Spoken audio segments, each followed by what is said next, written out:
In the past 60 seconds, approximately 34 people worldwide with atherosclerotic cardiovascular disease, or ASCVD, have died from a myocardial infarction or stroke. Cardiovascular disease is the leading cause of death worldwide, accounting for 18 million deaths per year, with deaths estimated to rise to 24 million a year by 2030. ASCVD, such as ischemic heart disease or stroke in particular, continues to be the leading cause of cardiovascular disease morbidity and mortality. Elevated LDL-C is the most readily modifiable cause of ASCVD from the population health perspective, because long-term elevated LDL-C may lead to the progression of atherosclerotic plaques. The liver regulates LDL-C levels by the expression of LDL receptors, which are able to bind with and clear LDL particles from the bloodstream. However, in many, this mechanism may not be enough to maintain ideal LDL-C levels. Consistent long-term lowering of LDL-C is needed to halt the progression of atherosclerosis and prevent cardiovascular events such as myocardial infarctions and strokes.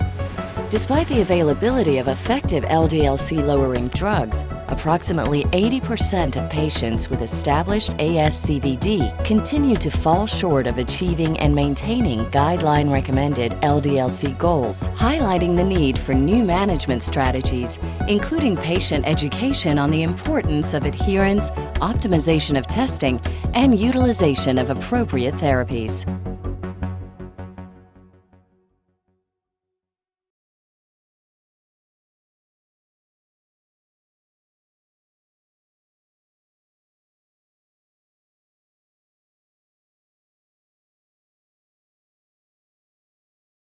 Hola, le habla el doctor Osiris Valdés Tiburcio, médico cardiólogo. Tengo el honor de participar en este interesante diplomado acerca de los lípidos y riesgo cardiovascular, apoyado por la Asociación Latinoamericana de Lípido, el Colegio Panamericano de Endotelio y además respaldado por la Sociedad Centroamericana y del Caribe de Hipertensión y Riesgo Cardiovascular. Vamos a hablar de los mecanismos de acción de las clases terapéuticas, farmacología y efectividad clínica de diferentes sustancias antilipémicas, como son las estatinas, ezetimibe, los inhibidores de PCSK9 y los fibratos.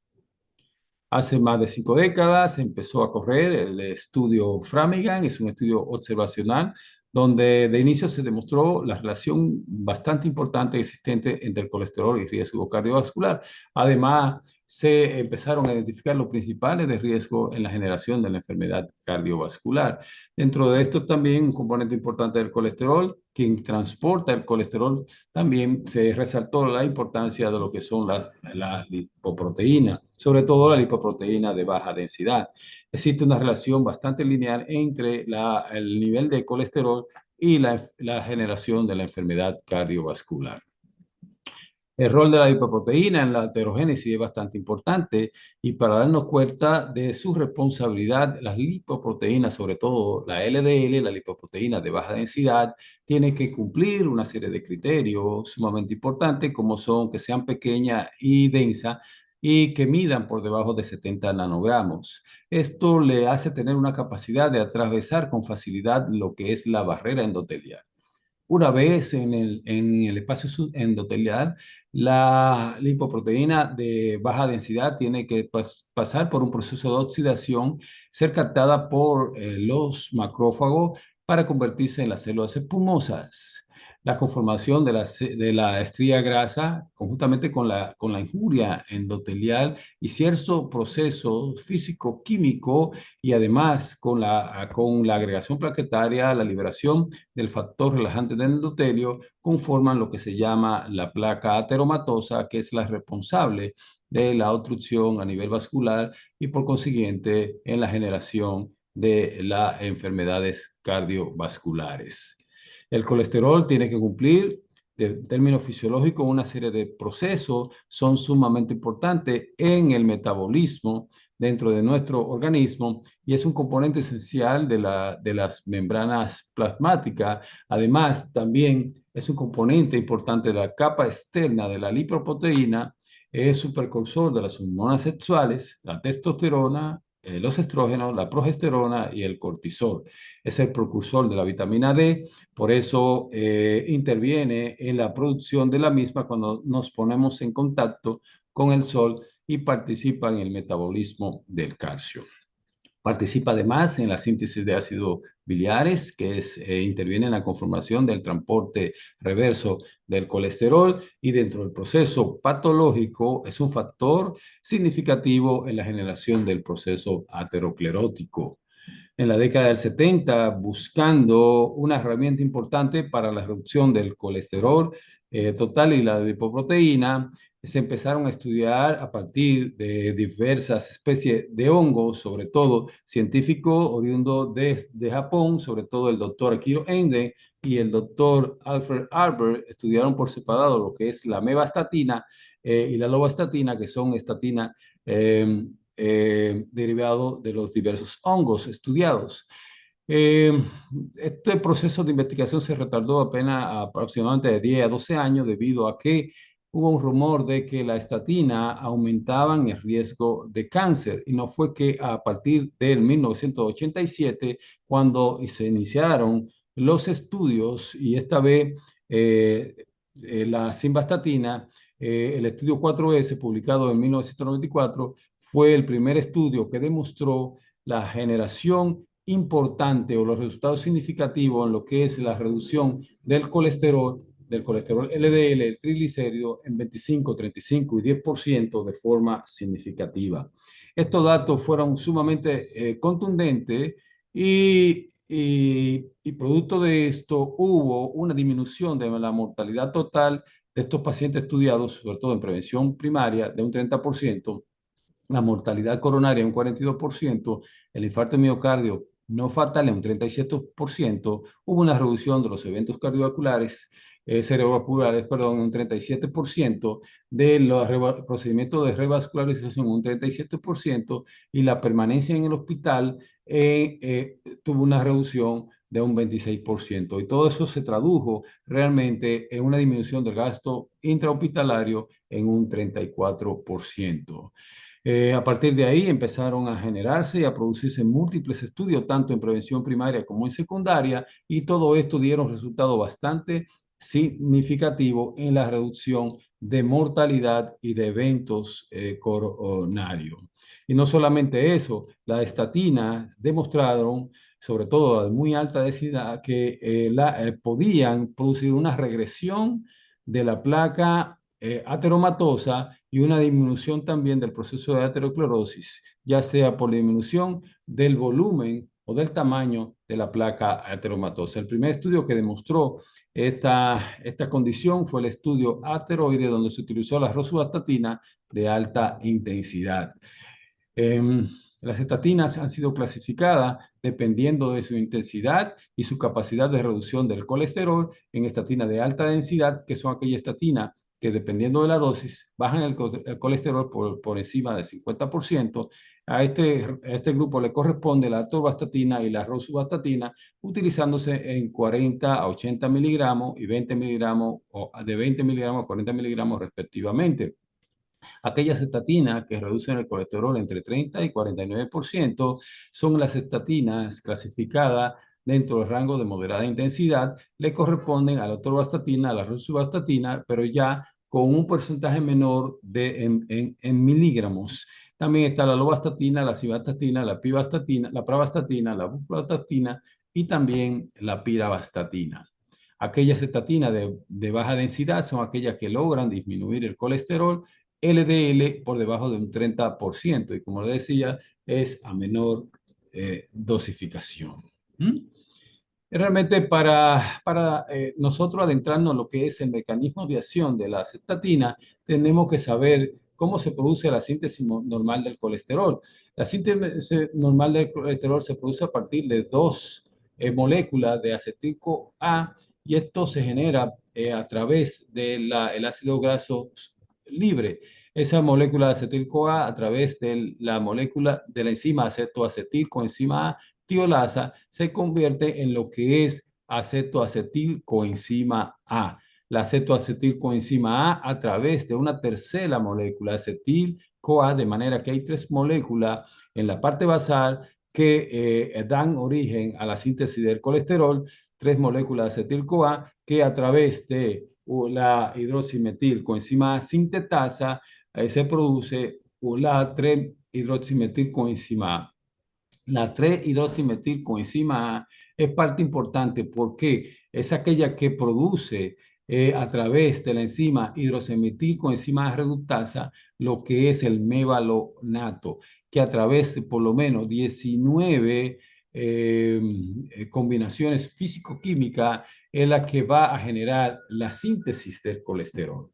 Esta síntesis de colesterol es sumamente importante. ¿Y cómo actúa? ¿Y cómo actúan las estatinas? Las estatinas lo que hacen es reduciendo ese paso, reduciendo la hidroximetilcoenzima A reductasa, o inhibiendo más bien la hidroximetilcoenzima A reductasa, lo que impide la conversión de la 3-hidroximetilcoenzima A en mevalonato. Eso lo que ahí es que donde está el resultado de la disminución de los eventos cardiovasculares producto de esta sustancia debido a que disminuye el colesterol total y disminuye también el colesterol LDL. Y existen múltiples evidencias eh, causal en que realmente han demostrado que el uso de la estatina disminuye la lipoproteína de baja densidad. En estos estudios hay estudios de carácter experimentales, estudios o ensayos clínicos randomizados, estudios genéticos de carácter randomizado, también estudios epidemiológicos observacional en que han demostrado que una reducción del colesterol LDL disminuye de forma significativa los eventos cardiovasculares. De manera que hay una asociación logarítmica y lineal en la reducción del colesterol LDL y la disminución del riesgo de enfermedad cardiovascular. Y esto ha sido demostrado también por múltiples estudios, tanto en prevención primaria como en prevención secundaria, y uno de los principales estudios utilizando la simvastatina, sobre todo la combinación, fue el que dio al traste con la aparición de la combinación entre una estatina y un medicamento no estatínico, que es el estudio IMPROVE-IT, que demostró de forma importante una reducción del colesterol por debajo de 55. Y esto produjo una disminución, por supuesto, de los eventos cardiovasculares alrededor de un 20%. De manera que mientras más bajo se logra reducir con la estatina el colesterol LDL, mayor reducción de riesgo cardiovascular. Y cuando tenemos un colesterol LDL por debajo de 50 miligramos, ¿qué es lo que hace a nivel de placa? Lo que hay es básicamente una disminución del núcleo lipídico, un aumento en el tejido fibrótico y además también un aumento del tejido calcificado. Esto hace que haya una mejor estabilidad de la placa y por tanto una disminución de lo que es el riesgo cardiovascular. Que la regresión es posible, ya lo demostró el estudio esteroide, pero este es un nuevo estudio mucho más joven que el estudio asteroide, el estudio Glasgow. Ya aquí se utilizó la terapia de combinación, es decir, el evoglucomas, que es un reductor del colesterol LDL, utilizando anticuerpo monoclonal más estatina, en comparación con la monoterapia a base de estatina, logró establecer una diferencia sumamente importante con reducción reducción o regresión de la placa de forma significativa en un 64%, a diferencia de un 47% con el uso de la estatina solo en monoterapia. Y con relación al ezetimibe, el ezetimibe es un medicamento que se ha utilizado por muchos años, más de 25 años. El mecanismo de acción de este medicamento no es más que la disminución de la absorción del colesterol a nivel del intestino delgado, utilizando transportadores como los esteroles de Niemann-Pick o la C1, like 1, que es lo que hace la disminución del colesterol transportado por el óxido bigrone hacia el hígado y esto provoca una reducción tanto del colesterol LDL como los triglicéridos y aumento de HDL. Pero hay algo sumamente importante, que hay una reacción que se produce por haber reducido esta sustancia y el hígado en respuesta a esto va a aumentar la 3-hidroximetilcoenzima A para producir mucho más colesterol. De ahí la importancia del uso de la estatina en combinación con la ezetimibe tiene mucho mayor efecto porque bloquea el colesterol LDL o la lipoproteína de baja densidad por dos vías. De manera que la ezetimibe tiene como mecanismo de acción una reducción del suministro del colesterol hepático, un aumento en la eliminación del colesterol a nivel plasmático y además también una disminución del colesterol total, de la lipoproteína de baja densidad, del triglicérido y ocasiona un aumento del HDL. La acetinide se ha demostrado que ha sido eficaz en la disminución en el porcentaje del colesterol LDL. Se ha demostrado que la cantidad de miligramos que produce la mayor disminución son 10 miligramos. No importa que se haya aumentado la dosis, siempre va a haber una reducción de un 18% en términos porcentual del colesterol LDL. El estudio que le dio importancia a la ezetimibe fue el estudio IMPROVE-IT, como ya le comenté, cuando se utilizó en combinación con la estatina. Fíjense que hubo una disminución del colesterol por debajo de 55 miligramos por decilitro, lo que dicen las guías, llegó hasta 53.7 miligramos por decilitro. Y esto provocó una reducción de los endpoints primarios, mortalidad cardiovascular, infarto miocardio no fatal, o accidentes cerebrovasculares no fatal en un 20%. Cuando se ha utilizado la ezetimibe también con otras estatinas de alta intensidad, que es la rosuvastatina, esto fue el estudio Explorer, en que se produjo también datos bastante interesantes. Hubo una potenciación o potencialización del efecto con una reducción del colesterol LDL en un 70%, del colesterol total en un 51%. También hubo efecto importante significativo en los lípidos aterogénicos. En cuanto a los inhibidores PCSK9, su mecanismo de acción es bastante interesante. Son medicamentos que se han estado utilizando de forma frecuente, han estado disminuyendo su costo, pero que han logrado efectos significativos en lo que es la reducción de los eventos cardiovasculares por reducción básicamente del colesterol y además del colesterol LDL o la lipoproteína de baja densidad.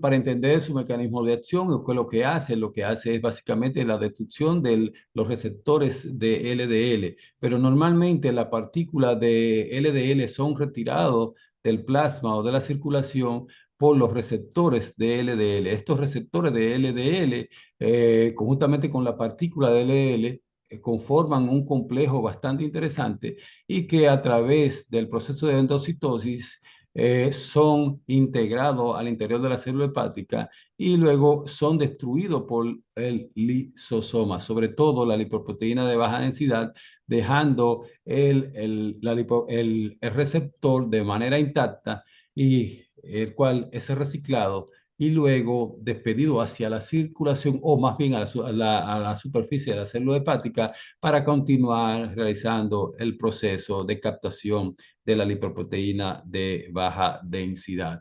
Este proceso de reciclaje se puede hacer hasta 100 a 150 veces sin ningún tipo de problema. ¿Qué sucede? ¿Qué sucede de forma anormal? El PCSK9 se produce a nivel de la célula hepática o el interior de la misma, sobre todo más específicamente en el retículo endoplásmico. Esto es liberado hacia el exterior de las células y realiza un proceso de secreción, se une al receptor de lipoproteína de baja densidad, conformando también un complejo con el mismo y con la partícula LDL. Sucede el mismo proceso que sucede de forma normal, es endocitados y en el lisosoma se destruye de forma uniforme tanto el receptor como el PCSK9. De manera, esto hace de forma secundaria, básicamente el hecho de que se mantenga un alto nivel de LDL a nivel plasmático. ¿Qué hace los inhibidores de PCSK9 como sustancia? Lo que hace es que bloquean pues, la destrucción del receptor de LDL y así va a disminuir de forma significativa pues va a disminuir de forma significativa la lipoproteína de baja densidad. Eso se traduce básicamente en una reducción importante y significativa de un 60% del colesterol LDL, un aumento del HDL de un 5 a 10%, disminución de los triglicéridos en un 15%, disminuye la apolipoproteína B, que es una lipoproteína bastante heterogénica, en un 50% y la lipoproteína A en un 25%. Los inhibidores de PCSK9 no tienen ningún efecto a nivel inflamatorio, sobre todo en la proteína C reactiva de alta sensibilidad. Hay una traducción de estos efectos de carácter clínico y fíjense con dos estudios que son dos estudios tradicionales, el estudio Fourier, que se realizó en pacientes con enfermedad coronaria estable, pero que teniendo un colesterol por encima de 70. El medicamento que se utilizó, la sustancia fue el evolucomat, así 150 miliequivalentes cada 2 semanas, logrando reducir el colesterol LDL hasta una cifra impresionante de 30 miligramos por decilitro, y los resultados fueron reducción de 15% de riesgo relativo en el endpoint primario. El otro estudio, el estudio Odyssey, utilizó el alilorrocumat, que es una sustancia utilizando los anticuerpos antimonoclonales, cuyo endpoint primario fue la reducción de eventos cardiovasculares, la mortalidad por enfermedad coronaria, infarto miocardio no fatal, accidente cerebrovascular isquémico y pacientes con angina inestable que requirieron hospitalización. Logró reducir también el colesterol LDL de forma significativa, reduciendo el riesgo de estos eventos como objetivo primario en un 15%. Este es un metaanálisis sumamente interesante en que se ve claramente cómo produjo una reducción de eventos cardiovasculares mayores en un 16%, una reducción de la mortalidad cardiovascular de forma significativa en un 27%, e infarto miocardio no fatal también lo produjo de forma bastante interesante en un 37%. En cuanto a los fibratos son medicamentos que se han utilizado desde hace mucho tiempo también. Su mecanismo de acción es básicamente aumentando la lipólisis a través del aumento de la actividad de la lipoproteína lipasa, ocasionando un aumento del aclaramiento a nivel plasmático de la lipoproteína rica en triglicéridos, que son lipoproteínas bastante heterogénicas, reduciendo la disponibilidad de los ácidos grasos libres y, por lo tanto, reduciendo o disminuyendo la síntesis de triglicéridos y de VLDL. Además de eso, incrementan la HDL por aumento de la síntesis de la ApoA1, la ApoA2 y reduce la actividad de lo que es la proteína de transferencia de éter de colesterol. Y esto es, entonces por tanto, va a disminuir la transferencia del colesterol a nivel de VLDL, triglicéridos y la lipoproteína de alta densidad. Algo bastante interesante que hacen los fibratos y es que producen ciertos cambios de fenotipos en la partícula de LDL, o sea, inducen a un cambio de las pequeñas partículas densas, especialmente la más heterogénica, a otra mucho más grande y menos densa. El resultado final de los fibratos es una disminución de los triglicéridos alrededor de un 20-50%, disminuyen el colesterol LDL en 5 a 20%, aumentan el colesterol HDL en un 5 a 20%. Estos efectos tienen también consecuencias cardiovasculares de tipo clínico, sobre todo cuando se utilizan el combinado con la estatina. Debo decir que dentro de los fibratos, el fenofibrato es la sustancia que tiene mayor evidencia clínica, tanto en forma individual como en forma combinada, sobre todo con la estatina, en este caso con la rosuvastatina, disminuyendo la enfermedad coronaria en un 28%, los accidentes cerebrovasculares en un 26%, también reduce la mortalidad, ha reducido la mortalidad cardiovascular en un 48%.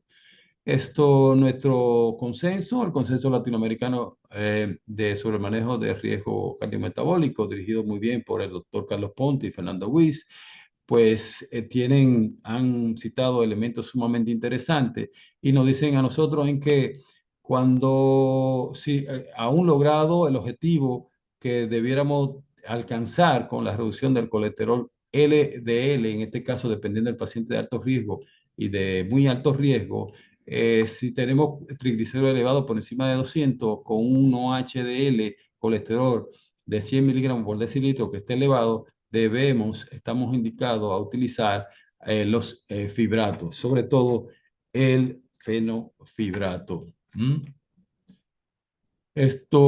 También el consenso del grupo de lipidemia heterogénica de la Sociedad Española de Aterosclerosis, luego de cumplir una serie de procesos en el tratamiento de los pacientes con dislipidemia aterogénica, es decir, luego de establecer el riesgo de ese paciente, tanto en moderado como alto riesgo, y aconsejando el cambio de estilo de vida, dependiendo de la cifra del colesterol no HDL de la ApoB, debemos utilizar la estatina y si no cumplen los objetivos y se mantienen intactos el triglicérido aumentado, disminución de la HDL, a esa estatina debemos agregar el fibrato. Y lo mismo sucede también en los pacientes con alto riesgo cardiovascular, sobre todo pacientes diabéticos, con colesterol no HDL elevada por encima de 85 y va a poder por encima de 65, se recomienda la utilización de la estatina y fenofibrato. Pero ¿qué también dicen las guías? Las guías europeas y también las guías americanas van por esta misma línea, que aún teniendo colesterol LDL dentro del rango establecido, dependiendo del riesgo del paciente, y triglicéridos elevados, debemos utilizar pues tanto el fenofibrato como el venafibrato, no, dependiendo también de si el paciente está en prevención primaria y en paciente de alto riesgo. Muchísimas gracias por su atención y esperamos que este diplomado de lípido y riesgo cardiovascular con profesores bastante capacitados sea de buen provecho para todos ustedes. Muchísimas gracias por su atención.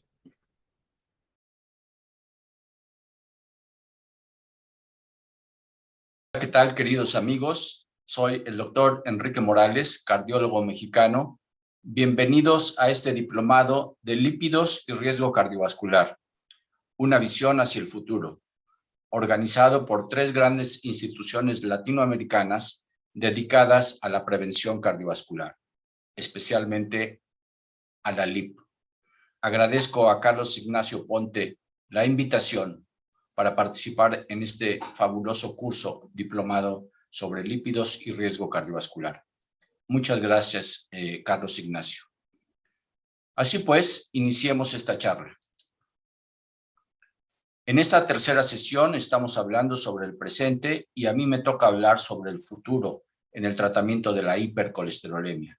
Específicamente, hablaré sobre la inhibición de angiopoietina LAI3 y de la enzima denominada ATP citratoliasa.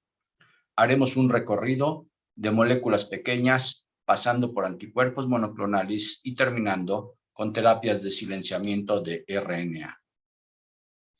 Antes de iniciar, quisiera compartir con ustedes mis colaboraciones con la Big Pharma, especialmente mis colaboraciones como líder nacional para los estudios Vesalius con evolocumab en población con aterosclerosis subclínica, el estudio Ocean con olpasiran en pacientes con elevación de LPA minúscula, el estudio CORE-2 con olezarsen en pacientes con hipertrigliceridemia grave y el estudio Victorion 2P en pacientes de alto riesgo cardiovascular con inclisiran.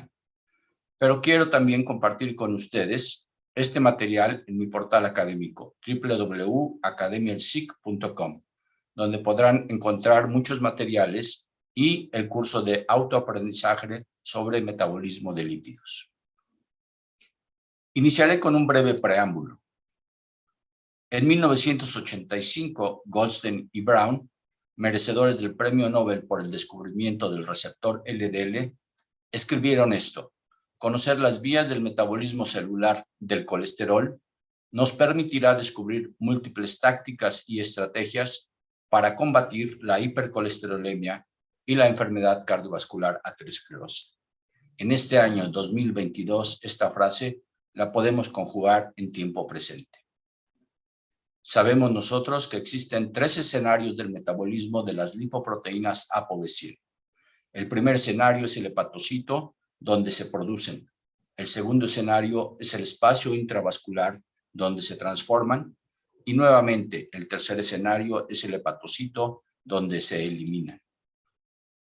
Sabemos que desde un punto de vista fisiológico, la formación de VLDL tiene un fin, que es empaquetar y transportar lípidos hidrofóbicos, especialmente colesterol esterificado y triglicéridos, en un medio acuoso como es el plasma, desde el hígado hacia los tejidos. Pero que cuando estas concentraciones son elevadas, tenemos la capacidad de disminuirlas. La táctica de inhibir la producción hepática de VLDL tiene 2 estrategias: mipomersen como oligonucleótido antisentido de primera generación contra ApoB100 y lomitapide como molécula pequeña versus la microsomal transfer protein. En el segundo escenario, sabemos que la transformación de VLDL hacia IDL y de esta a LDL tiene un fin fisiológico, que es desempaquetar los triglicéridos por hidrólisis y liberar ácidos grasos como fuente de energía para el tejido muscular, especialmente en estados de ayuno y de ejercicio, o para la resíntesis de triglicéridos en tejido adiposo como un depósito de energía, especialmente en los estadios de postprandio y de reposo. Que cuando esta transformación es inapropiada, tenemos la capacidad de acelerar la transformación y por lo tanto disminuir las concentraciones de lipoproteínas ricas en triglicéridos. Estas son las 8 estrategias que en el momento actual contamos para hacer la reducción de lipoproteínas ricas en triglicéridos. Fibratos como moléculas pequeñas con acción PPAR-alfa, pemafibratide como modulador selectivo de los PPARs-alfa, omega 3, especialmente icosapentaetilo como un ácido graso ultrapurificado que tiene una acción multifacética, evinacumab, que es una nueva molécula, un anticuerpo monoclonal free human contra angiopoietina light 3 circulante, bupanorsen, que es un oligonucleótido antisentido de segunda generación contra esta misma molécula, angiopoietina light 3, volanesorsen, que es un oligonucleótido antisentido de primera generación versus ApoC3, y olezarsen, que es un oligonucleótido antisentido de segunda generación contra esta misma molécula ApoC3. Sabemos en el momento actual, especialmente por los resultados del estudio Prominent publicados hace 4 días aproximadamente, que los fibratos y los moduladores selectivos de los PPARs-alfa quizá no tengan una gran participación terapéutica. Y yo hablaré sobre evinacumab y bupanorsen. Finalmente, en el tercer escenario, sabemos que la función de las LDL es, por endocitosis mediada por receptores LDL y LRP1, dotar de colesterol a los tejidos y expulsar por vía hepatobiliar el exceso de colesterol contenido en las LDL. Y que cuando este contenido circulante es inapropiado, tenemos la capacidad de aumentar su eliminación. Y aquí tenemos estas estrategias, unas clásicas y otras en evolución. Estatinas, moléculas pequeñas contra la hidroximetilglutarilcoenzima reductasa, ezetimibe, también molécula pequeña, contra la proteína de Niemann-Pick C1L1, evolocumab y alirocumab como anticuerpos monoclonales free human contra PCSK9 circulante, y en evolución inclisiran como terapia de silenciamiento de RNA enriquecido de GalNAc contra PCSK9, y la molécula de la cual hablaré yo el día de hoy, ácido bempedoico, también molécula pequeña, en este caso dirigido contra la acción de la enzima denominada ATP dependiente, citrato liasa dependiente de ATP. Así pues, estas son las moléculas que actúan en los diferentes 3 escenarios del metabolismo de los lípidos. Y yo me centraré para hablar sobre el oligonucleótido antisentido y el anticuerpo monoclonal contra angiopoietina Light 3 y en el escenario de eliminación de LDL del ácido bempedoico. Así es que iniciemos con la inhibición de angiopoietina Light 3 y utilizaré esta estructura didáctica. Hablaré primero del fundamento fisiológico y fisiopatológico, hablaré sobre bupanorsen como un oligonucleótido antisentido contra esta molécula y a posteriori de evinacumab como un anticuerpo monoclonal contra la misma molécula.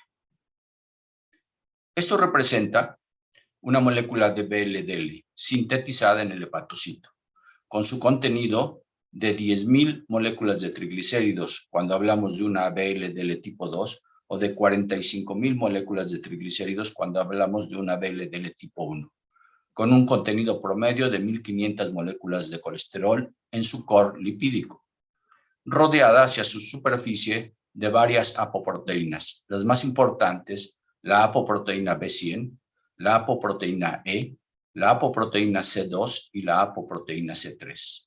Así se constituye una VLDL. Una vez secretada por el hepatocito, en la circulación esta VLDL sufrirá una transformación. La VLDL inicialmente se transformará en IDL. Los pasos más importantes de este proceso son los siguientes. En primer lugar, la VLDL en ApoE es reconocida por los proteoglicanos de la superficie endotelial.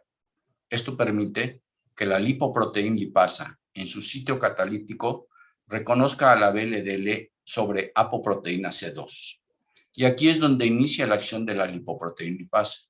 La lipoproteína lipasa hidroliza los triglicéridos, cada triglicérido en una molécula de acilglicerol y en 2 moléculas de ácidos grasos, los cuales cumplirán su función fisiológica, alimentar la beta-oxidación para la formación de ATP en el miocito, o bien ser almacenados y reconstituidos como triglicéridos en el adipocito. Cuando este fenómeno de hidrólisis de triglicéridos se da, se balancea el contenido de triglicéridos con el de colesterol en la VLDL, ya constituida entonces como una IDL, y esta continuará su proceso metabólico hacia LDL. Este proceso, el proceso de hidrólisis, tiene factores agonistas, es decir, factores que favorecen la acción de la lipoproteína lipasa. Los 3 más importantes son el factor de maduración de la lipoproteína lipasa o LMF tipo 1, una molécula que favorece el transporte de la lipoproteína lipasa de la célula que la produce, que es el miocito o el adipocito, hacia la célula endotelial, conocido como glicosil fosfatidil inositol HDL binding protein tipo 1, y a la apoproteína A5, que es una antagonista de la apoproteína C3.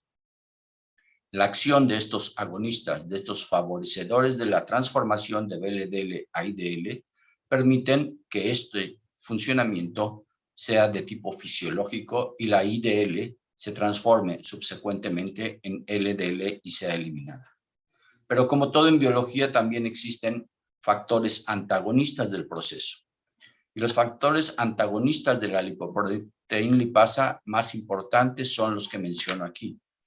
Una molécula conocida como angiopoietina Light 3, pero también las angiopoietinas Light 4 y 8, y otra molécula conocida como apoproteína C3. Estas impiden la acción de la lipoproteína lipasa sobre la VLDL. Por lo tanto, impiden su transformación en IDL y hacen que estas VLDL duren mayor tiempo en la circulación, un tiempo que puede ser incluso hasta de 3 días, y por lo tanto incremente la concentración de lipoproteínas ricas en triglicéridos en la circulación. Tomando esto en consideración, es claro que si nosotros inhibimos a la angiopoietina Light 3, tendremos un efecto favorable sobre la transformación de VLDL en IDL. Y actualmente lo podemos lograr con 2 tipos de estrategias. la estrategia de silenciamiento del RNA que codifica para la angiopoietina LAIT3 y la estrategia de anticuerpo monoclonal contra angiopoietina LAIT3 circulante. Estas moléculas favorecen el efecto de la lipoproteína lipase. Hablemos de bupanorsen, un oligonucleótido antisentido de segunda generación, puesto que está enriquecido con una molécula conocida como GalNAc, dirigida contra angiopoietina LAIT3. Y hablaremos nuevamente, ya en forma específica, de bupanorsen en el fundamento biológico de esta molécula, de esta estrategia terapéutica, los resultados de los estudios de fase 2 y el estatus en el año 2022. Este es el gen que codifica para angiopoietina LAIT3, ubicado en el cromosoma 1 en la posición 31.3. Para entender el silenciamiento del RNA, tenemos que entender tres conceptos fundamentales en biología celular. El primer concepto es el conocido como dogma central de la biología, que nos dice que una unidad funcional de DNA transcribe su mensaje hacia RNA gracias a la acción de la RNA polimerasa. Así se forma un RNA mensajero que inicialmente madura en el núcleo. Posteriormente, migra, es expulsado hacia el citoplasma, donde en estructuras especiales conocidas como ribosomas, traducirá el mensaje DNA-RNA hacia el mensaje proteíco. ¿Cómo se logra esto? Cada 3 unidades de RNA constituyen un codón, y un codón codifica para la unión de un aminoácido específico. La secuenciación de codones específicos nos dará la secuenciación de aminoácidos específicos y así la formación de una proteína también específica, la cual podrá tener acciones intracelulares o extracelulares. Este es el dogma central de la biología, cómo se lee el mensaje encriptado del DNA y se transforma en una proteína. El segundo concepto fundamental es el de interferencia de RNA mensajero. El descubrimiento de este concepto les dio a Farr y a Melo en el año 2006 el Premio Nobel en Medicina. Ellos describieron que hay moléculas conocidas como cadenas antisentido, oligonucleótidos antisentido, que dentro del núcleo se unen a las cadenas de RNA mensajero y que por acción de diferentes moléculas conocidas como RNasas dentro del núcleo, esta cadena antisentido favorece la proteólisis del RNA mensajero a nivel intranuclear y por lo tanto se anula la traducción al mensaje proteico, es decir, se anula la síntesis de una proteína específica. Esto es interferencia de RNA. Y también tenemos el concepto de silenciamiento utilizando el sistema RISC por RNA Inducing Silencing Complex. Hannon, alumno de Farr y de Melo, describió este fenómeno. Describió que dentro del citoplasma existe un sistema de endonucleasas conocido como RISC, en los cuales se alojan cadenas de RNA mensajero codificantes de proteínas específicas, que en forma espontánea o en forma artificial farmacológica, nosotros podemos introducir a este sistema RISC moléculas de RNA pequeñas de doble cadena, con una cadena pasajero y una cadena antisentido. Estas cadenas dentro del sistema RISC favorecen que por acción de endonucleasas, la más importante es argonauta 2, se proteolice la cadena pasajera y la cadena antisentido quede en libertad para reconocer al RNA mensajero específico al cual está dirigido. Una vez que se da esta unión, entonces por acción de otras endonucleasas, la cadena de RNA mensajero codificante de la proteína es proteolizado y de esta forma se anula la síntesis de una proteína. A diferencia de los oligonucleótidos antisentido, los siRNA tienen la capacidad de repetir este fenómeno de proteólisis sobre un RNA mensajero de manera no indeterminada, pero sí en muchas ocasiones, y por eso la vida media terapéutica de este tipo de moléculas. Así pues, regresando a bupanorsen, sabemos que es un oligonucleótido antisentido de segunda generación porque está enriquecido de esta molécula conocida como GalNAc o N-acetilgalactosamina, que es un polisacárido reconocido por receptores específicos del hígado, los receptores para asialoglicoproteínas, y esto le da la capacidad de ser reconocida y de actuar específicamente en el hepatocito. Esta molécula bupanorsen inhibe al RNA mensajero intranuclear por el mecanismo que ya revisamos, el cual traduce la síntesis hepática de angiopoietina light 3.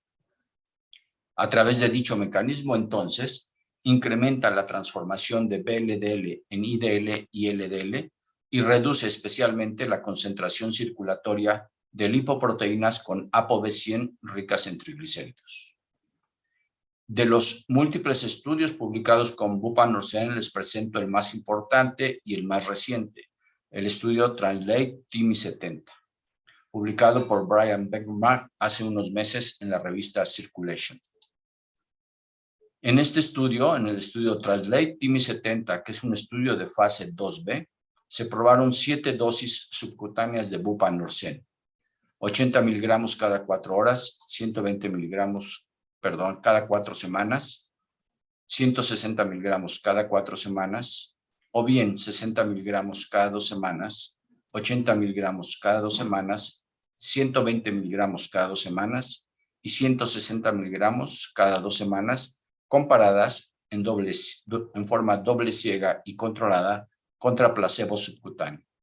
La población incluida fueron 286 individuos con riesgo cardiovascular ateroscleroso alto o enfermedad cardiovascular aterosclerosa, con un colesterol no HDL igual o mayor de 100 y triglicéridos entre 150 y 500 miligramos por decilitro.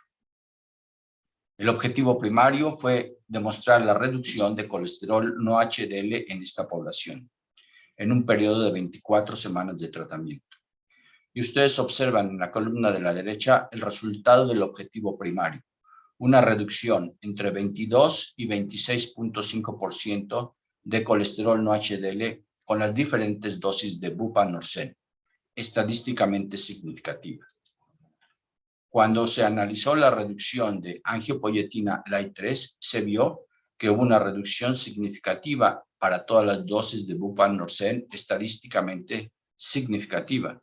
Una reducción también importante de triglicéridos alrededor de 50%. Sin embargo, la reducción de colesterol LDL solamente fue significativa en las dosis de 160 cada 4 semanas y de 80 cada 2 semanas. En el resto de las dosis no fue significativa la reducción de colesterol LDL y la reducción de ApoB, si bien fue significativa prácticamente en todas las dosis, a excepción de la de 120 miligramos cada 2 semanas, esta fue de poca cuantía. Aquí vemos nosotros los resultados de seguridad. Bupanorsen en forma dosis dependiente incrementó la concentración circulatoria de enzimas hepáticas, aumentó el porcentaje de grasa hepática y tuvo un porcentaje significativo de reacción local en el sitio de la aplicación.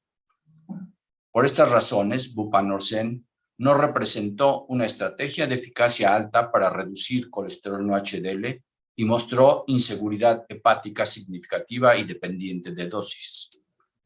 Asimismo, bupanorsen no representó una estrategia de eficacia alta para reducir colesterol LDL y apoproteína B, especialmente comparado con el anticuerpo monoclonal dirigido también contra angiopoietina light 3, evinacumab, que lo analizaremos en un momento. Por estas razones, Pfizer y Jonis, los laboratorios patrocinadores de esta molécula, de esta investigación, decidieron interrumpir en el año 2022 la investigación con esta molécula por no considerarla de utilidad clínica suficiente en el momento actual. Hablemos ahora de evinacumab, que es un anticuerpo monoclonal también dirigido contra angiopoietina light 3, y utilizaré el mismo esquema didáctico. Hablaremos de fundamento, resultados de estudio fase 2 y 3 y del estatus en el 2022. Evinacumab parte del mismo principio del que ya conocemos de evolocumab o alirocumab. Son anticuerpos monoclonales completamente humanos, habitualmente IgG tipo 4, los cuales están diseñados para ir en contra de una molécula específica, en este caso angiopoietina Light 3, que es ligada al anticuerpo y anulada en su función por la fracción que se liga al antígeno del anticuerpo. Los dos estudios más importantes con evinacumab son el primero, evinacumab en hipercolesterolemia familiar homocigota, publicado por el profesor Frederick Rall en New England Journal of Medicine 2020. En este estudio conocido como ELIPSE-HOFH, se probó evinacumab en su dosis de 15 miligramos por kilo cada 4 semanas por vía intravenosa, contra placebo intravenoso, en una población de 656 individuos con hipercolesterolemia familiar homocigota de 12 años de edad o más, con un colesterol LDL en tratamiento igual o mayor de 70 miligramos, en tratamiento con estatinas y o anticuerpos monoclonales contra PCSK9 y o ezetimibe. El objetivo primario del estudio fue evaluar la eficacia en la reducción de colesterol LDL en la semana 24. Y aquí observen ustedes la eficacia. Una reducción no dependiente del receptor LDL de 47.1 en colesterol LDL, con un incremento en placebo de 1.9%, una P estadísticamente significativa, sin problemas, hablando de seguridad. Cuando se analizó la reducción de otras fracciones lipoproteicas, se vio una reducción significativa de triglicéridos, pero lo más importante, una reducción también significativa de colesterol no HDL, 49.7%, con un incremento de 2% en el placebo, una diferencia estadísticamente significativa, y una reducción también significativa e importante de ApoB, 41.4%, y una reducción en placebo de solo 4.5%, nuevamente una diferencia estadísticamente significativa. De tal forma que con este resultado, evinacumab en hipercolesterolemia familiar homocigota representa una estrategia no dependiente del receptor LDL y por eso su gran importancia en este tipo de pacientes, de eficacia alta para reducir colesterol LDL con una seguridad similar a placebo. Evinacumab en hipercolesterolemia familiar homocigota representa también una estrategia no dependiente del receptor LDL con eficacia alta para reducir colesterol no HDL y ApoB. Evinacumab Euquisa, de nombre comercial, en su concentración de 150 miligramos por mililitro y su presentación de 2.3 mililitros, que equivale a 300 miligramos, tiene un precio de lista de $11,816 americanos. Fue aprobado por la FDA en febrero del 2021 para el tratamiento de este tipo de pacientes. Sin embargo, su costo promedio anual es de $283,582 americanos. El segundo estudio que amplía el espectro de aplicación de evinacumab es publicado por Robert Rosenson, igual en New England Journal of Medicine 2020. Evinacumab en pacientes con hipercolesterolemia refractaria. Robert Rosenson incluyó pacientes con hipercolesterolemia refractaria para estudiar evinacumab en su formulación subcutánea de 450 miligramos por semana, 300 miligramos por semana, 300 miligramos cada 2 semanas, comparado con placebo subcutáneo. O bien, en su administración intravenosa, 15 miligramos por kilo cada 4 semanas, o una dosis de prueba de 5 miligramos por kilo cada 4 semanas por vía intravenosa, comparado con el placebo intravenoso.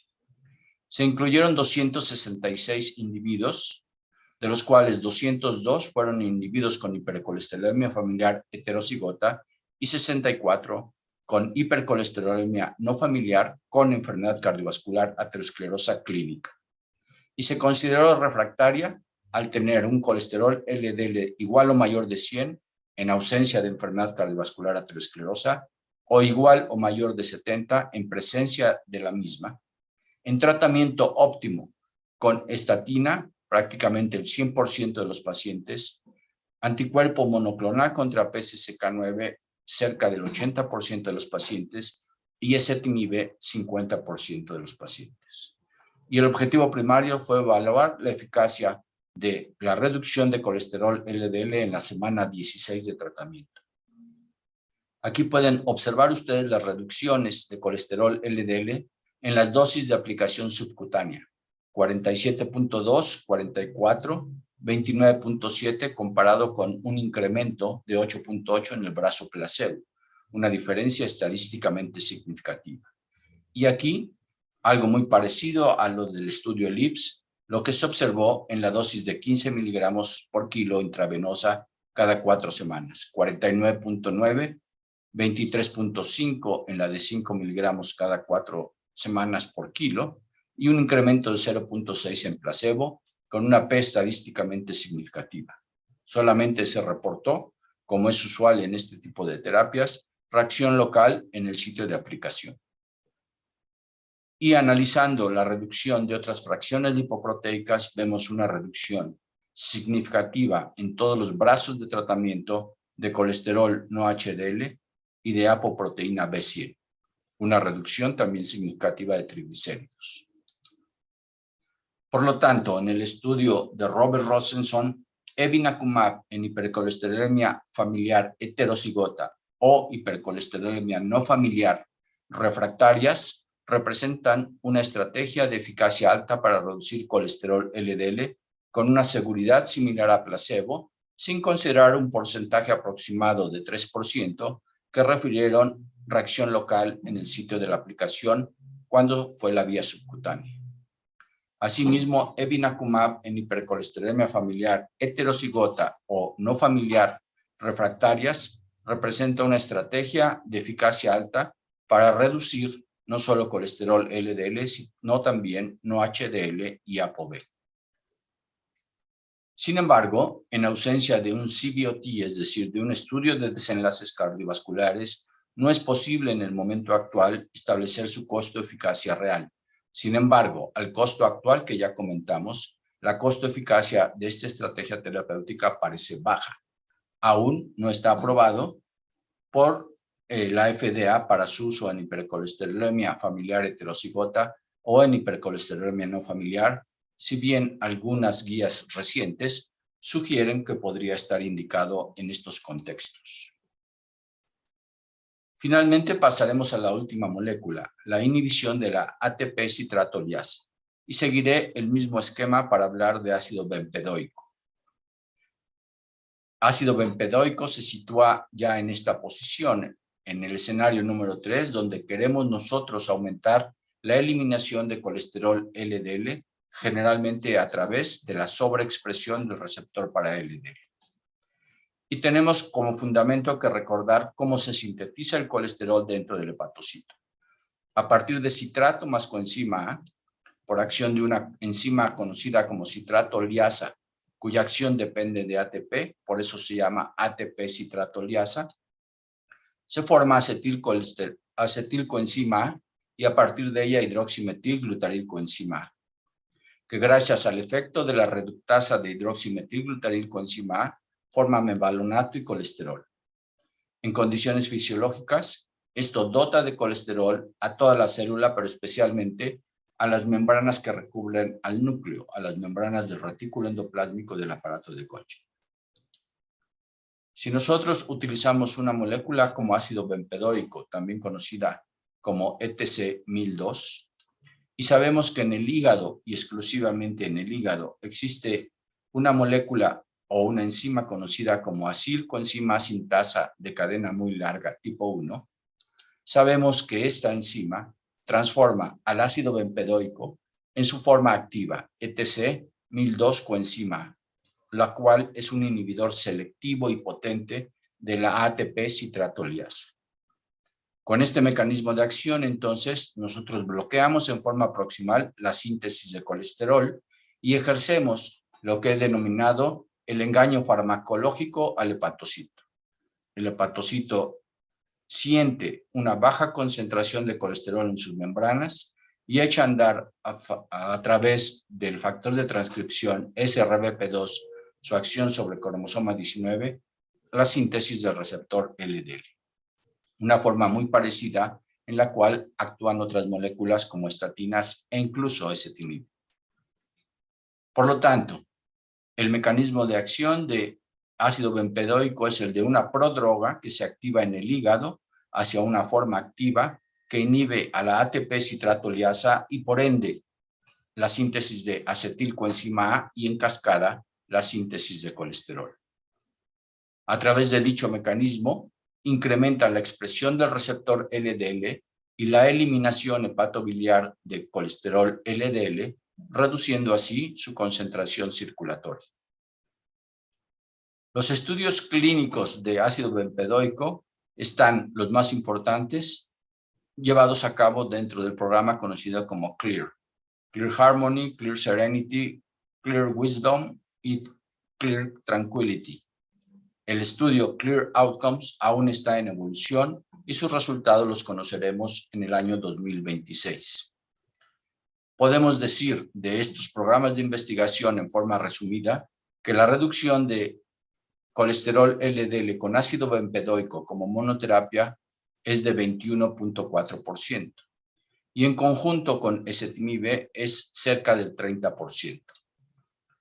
Quizá una evidencia aún más contemporánea y más contundente del efecto del ácido bempedoico lo encontramos en esta revisión sistemática y metaanálisis publicada hace unas semanas por Peter Todd, en el cual se evalúa el efecto de terapias no estatínicas sobre colesterol LDL en pacientes en tratamiento con estatinas. Y lo que podemos ver de este metaanálisis es que ácido bempedoico en su dosis terapéutica 180 miligramos por día reduce como monoterapia en promedio 20% el colesterol LDL, muy parecido a lo que hace ezetimibe. Y en su combinación en dosis fija 180 miligramos de ácido bempedoico, 10 miligramos de ezetimibe, reduce en promedio 40% colesterol LDL sobre estatinas.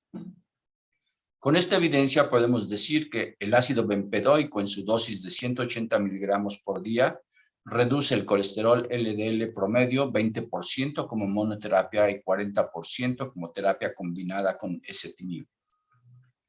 Que el ácido bempedoico, nombre comercial Nexletol o Nexlizet, la combinación, es una droga de tercera o de cuarta línea, recomendada por las guías actuales. Sin embargo, su costo es alto, $10 por dosis, que representa un costo anual promedio de $3,500 americanos por año de tratamiento. Y lo más importante, aún no contamos con la información del estudio Clear Outcomes para hablar sobre protección cardiovascular, reducción del 4-MACE, que es el objetivo primario de ese estudio, y por lo tanto tampoco podemos hablar de costo-eficacia, es decir, cuánto cuesta un quali en tratamiento con ácido bempedoico. Esto nos tendremos que esperar al 2026 para conocerlo. Así puede ser revisado con ustedes la evidencia más importante de la inhibición de la angiopoietina LAI3 y una vez descartados los oligonucleótidos antisentidos, nos quedamos solamente con evolocumab para inhibir a esta molécula y también hemos revisado la información más relevante y el estatus actual de ácido bempedoico. Tenemos la capacidad entonces de incrementar con evolocumab la transformación de VLDL en IDL y de esta en LDL, y con ácido bempedoico tenemos la capacidad de incrementar la eliminación hepatobiliar del colesterol contenido en las LDL. Así pues, termino mi charla. Agradezco mucho su atención, quedo atento a sus comentarios y nuevamente pongo a sus órdenes toda esta información y más en nuestro portal académico www.academialsic.com. Muchas gracias.